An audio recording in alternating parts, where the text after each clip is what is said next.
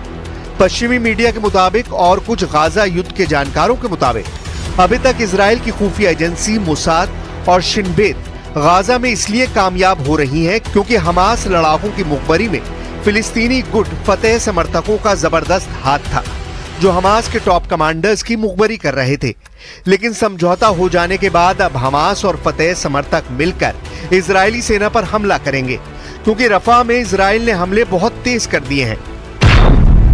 जरा इस एनिमेशन से समझिए क्यों रफा में इजरायली ऑपरेशन को खूनी युद्ध कहा जा रहा है। गाजा पट्टी के दक्षिणी शहर रफा में इजराइल बड़ा ऑपरेशन करने जा रहा है जिसकी वजह से 23 लाख की आबादी वाले इस इलाके में भयानक खून खराबा होगा। यहाँ हमास के लड़ाकों से ज्यादा आम इंसान मारे जाएंगे। 15 दिन के अंदर इजराइल की आईडीएफ ने रफा में भीषण हमले किए हैं जिसमें लगभग 50 के करीब फिलिस्तीनी मारे गए हैं। अब रफा में दुनिया वो खूनी मंजर देखने जा रही है जिसकी कल्पना करना भी मुश्किल है। चीन बेशक हमास और फतह के बीच समझौता करा चुका हो, लेकिन जमीन पर चल रही जंग में इजराइल को हराना जरा भी आसान नहीं है। गाजा पट्टी में 35,000 से ज्यादा फिलिस्तीनी मारे जा चुके हैं। हमास के लड़ाके अभी भी इजरायली सेना पर गाजा पट्टी और रफा इलाके से हमले करने में जुटे हैं। सुरंगों का नेटवर्क अभी भी मौजूद है जहां से हमास के लड़ाके हमले कर रहे हैं। अब सवाल उठता है कि 200 दिन की जंग के बाद भी हमास अभी तक इजराइल के सामने घुटने क्यों नहीं टेक रहा है।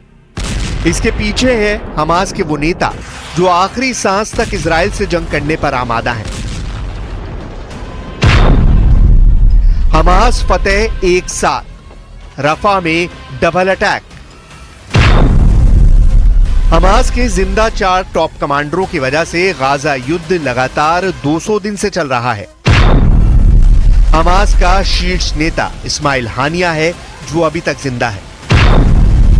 दूसरे नंबर पर याहिया सिनवार है जिसे खान यूनुस का कसाई कहा जाता है, जो सुरंग युद्ध में बेहद माहिर है, वो भी अभी तक जिंदा है। तीसरे नंबर पर मोहम्मद दईफ है जो हमास आंदोलन की सैन्य शाखा इस अल दीन अल कासम ब्रिगेड का चीफ है और अभी तक जिंदा है। और चौथा है हमास का नेता खालिद मिशाल जो हमास की विदेश में राजनीतिक ब्यूरो का प्रमुख है, जो जिंदा है। अब देखना होगा रफा पर इजराइल के बड़े हमले से पहले हमास और फतेह गुट के लड़ाके इजरायली कोहराम को रोक पाते हैं या नहीं।